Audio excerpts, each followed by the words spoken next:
Lovely to have you back here. Good to see you. Lovely to be here. You're looking good. Now, you know what's weird is I was thinking about Jamie just last night. I was thinking, it only seems to me like 6 months ago that I first saw you, that you were this kind of fresh-faced young hoodie, riding around on your scooter, paka, bish, bash, bosh. And now you are, like, part of the UK. I can't think of the country without you. It's remarkable. Oh, thanks, mate. Is that a compliment? It is a compliment. Oh, cheers, bro. Enjoy that. You won't get any more. No, that was thank you. That no, was... seriously, it's like you're part of our life now, and then you go from there and cooking for the heads of state all over the world for the G20 conference. Yeah. What a remarkable thing. How did that feel? G20 was mental. I mean, obviously, it was a great honour to be asked to do it. So how did that come about? They just phoned you? They phoned people who Ed look Balls after... phoned me up, actually. He said, Jay, you know, been talking to the man, and we wondered if, like, someone could come and do a bit of free food, you know, on the ponce again. Oh, does Ed Balls call you Jay? Is he kind of like no, Jay? I'm just playing along with the, you know... J-Dog. Yeah, now I'm saying. He said, you know, could you do this? I said, look, it would be an honour, my honour. And he goes, we'd really like 15...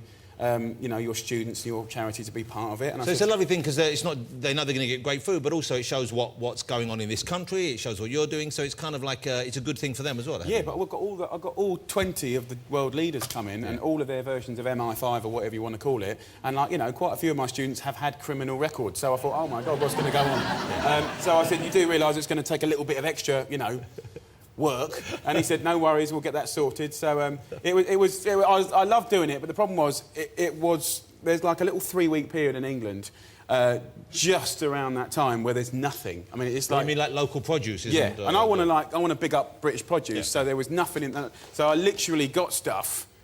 We went to Jersey physically to get the very first little ones. We had to go to certain parts of England with Gulf Streams to get the asparagus and all sorts of nonsense. So that's what you're cooking. So you would think of the best English produce being our Jersey potatoes, asparagus... Yeah, lovely Welsh lamb. Try to get a bit of Irish, Ireland, Scotland. Yeah. Oh, nice. You're all here today. Yeah. Lovely. But, you know, I thought it was my job to represent a bit of everyone, and we did that. And it is a great honour and a big experience. Now, what was it like when you go in there, when you're cooking for those people? Obviously, you're used to working under pressure. Yes. Anyone who works professionally in the kitchen works under pressure. But knowing these people are there, knowing it's going to be reported it was very hard. all over the world. I'll tell you why it was hard, because bizarrely enough, and I don't mean this, Gordon, as a slag, but like they got the worst kitchens in England. If you're worried about school dinners, that like these kitchens at number 10, I mean, I felt like I wanted to lend them a couple of quid. So the kitchens in the back of number 10 aren't good? They're terrible. I mean, I had like, I don't know, 20, 25... the peers in one room and partners and then the boys in the other and a couple of girls and basically we had to run 2 kitchens, so it's very stressful, quite hard, but even like you have to do it on state plates. So hold it, but what's the equipment like? They presumably they have state-of-the-art, a big cooker, nice with just a microwave. Honestly, I swear to God, Wandsworth Prison, which I've been to, right, has better gear 1,000% than number 10 Downing Street. Wow. And how did the food go down? Very well, I think. The plates came back good. Gordon was pleased, which is, you know, he's the boss at the end of the day. And I got asked by the wife of Obama, surprised, to come out and see them. Wow. Which was a bonus, because I was washing up at that stage. So let me ask you about your background, because recently I was reading the newspapers that you found out that you're not... We think of you as being, you know, about as Essex can be. Yeah. We think about you, and it's a good thing. Quite right to be proud of that. But recently you've been saying that you've looked into your family lineage, and you go back to other parts of the world. Where do you trace the family ancestry? No, I found out that we've got... the family eventually goes back to sort of Sudanese connections. So are you going to do anything about this? Are you going to go back and trace it? Because there's that very popular show here on BBC, of course, Who Do You Think You Are? That would be a fascinating story. I'd love to do Who Do You Think You Are? Well, I bet they'll when I'm allowed to, but I work for Channel 4, you see. So they won't even let you do something like that? Not at the moment, but I'm working on it. OK, because that would be a fabulous story. Do you know anything about the families back there? Who you... You know, the other day, I keep picking up bits, but on the other side of the family, there was a geezer called Joe Busby who had 13 pubs in the East End, and used to basically do a version of School Dinners and 15, which is basically used to feed all the Polish and Russian immigrants and all the kids when they were on holiday. So it's all happened 100 years before. So it's all a bit weird, really. That's weird. So it's kind and of. I've seen it in paper. I've seen that written in old papers from the 1880s. That's incredible. Yeah, it's weird, isn't it? But how did that make you feel though? Because it must be like, you know, you're doing what's been done before. I tell you what, when I did 15 and the students, like a lot of the people that I cared for around me didn't approve of it. They thought it was stupid and reckless and mad. And I just felt it was the right thing to do. And for me personally, 8 years later, 15's on its 8th year anniversary this October. We've got 4 of them, you know, 80 students a year. You know, we should congratulate that, because that is a fabulous achievement. And What a great British success story. And really, it's an incredible thing you did. Anyway, how's life at home? Because you have a new baby this year. Yeah. A lovely new baby girl. So you have... You and Jules have 3 baby girls now, 3 children. Girls.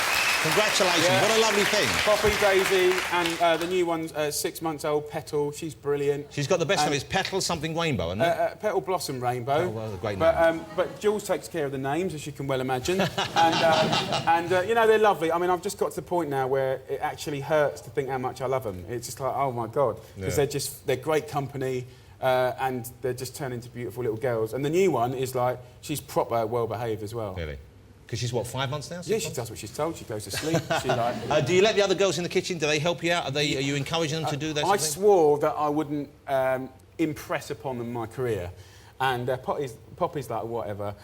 Daisy, however, is all over it like a rash. And the other day, I said, right, Daisy, she goes, I really want to skateboard. I said, look, we don't get nothing for free in this life.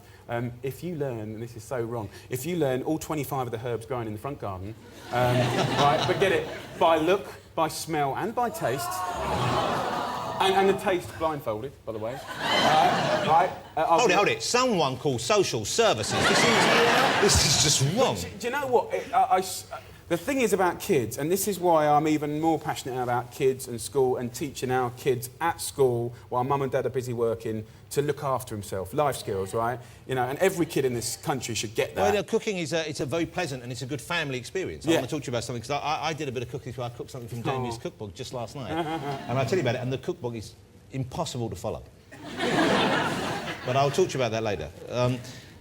Because you need some help on that. You say what you've got to say, then I'll come back. No, we'll talk about that in a minute. First of all, though, because one thing I was going to ask you about the girls, and this leads you into what you're doing at the moment, or the American series, is keeping them away, keeping kids away from what we call junk food. I know been something you've been very keen on. How do you keep your kids away from that? I don't think it's healthy to keep them away from it. Completely. Because actually, I grew up on someone's birthday, we go down to Mackie D's, we go to the Harlow Tubes and have a swim, and it was a treat. So you're saying occasionally moderation is fine? Well, I think it's wrong to sort of say you can't do that. The thing is, I've almost become famous for being like an angel.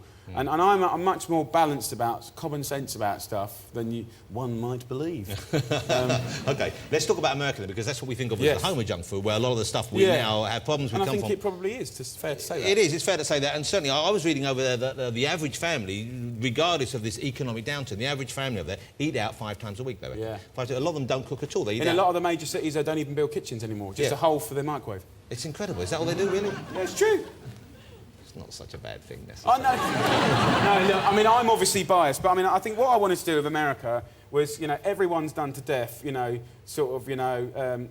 obese people and junk food. And I think it's boring after a while. I mean, look, it's still one of the biggest destinations in the world for immigration. People still go there because of, religious conflict or for a better life for their family or God knows what. There's no two ways about it. There is magic there. It's a great country. And the food can be great. And you've obviously... I saw the first episode. It's called Jamie's American Road Trip. I don't know if you saw the first one, but the people you work with and you've uncovered some brilliant personalities and some great stories there. What are the most memorable ones for you? I mean...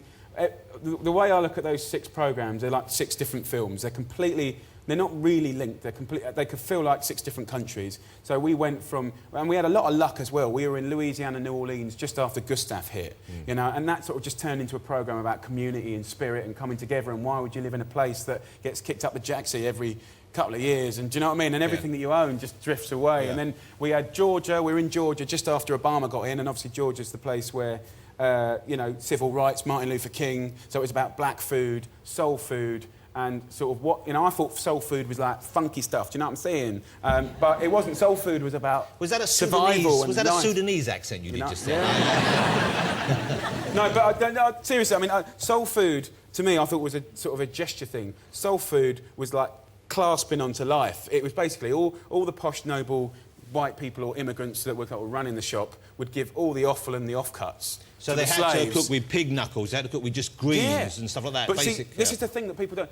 When I did the Ministry of Food in Rotherham and stuff like that, the thing that upset me about Britain today is that we think that looking after your family, cooking for your family, is a middle-class thing. And I'm like, oh, my God, everything that I know that is worth knowing is from people that have struggled. Food and sitting around a table and everything good about life that can bring your family together is really cheap. But the only thing you've got to have is the knowledge to do it. So, when you look at soul food, like, they cook some great stuff out of horrible stuff. Do you know what I mean? Yeah, and I think when there's that bit of jeopardy in life, you can pull out some great recipes. OK, the book is out as well with Jamie America. I was cooking for this last night, and we're going to cook now. Jamie's going to cook for us right now here in the studio, ladies and gentlemen. It's very exciting.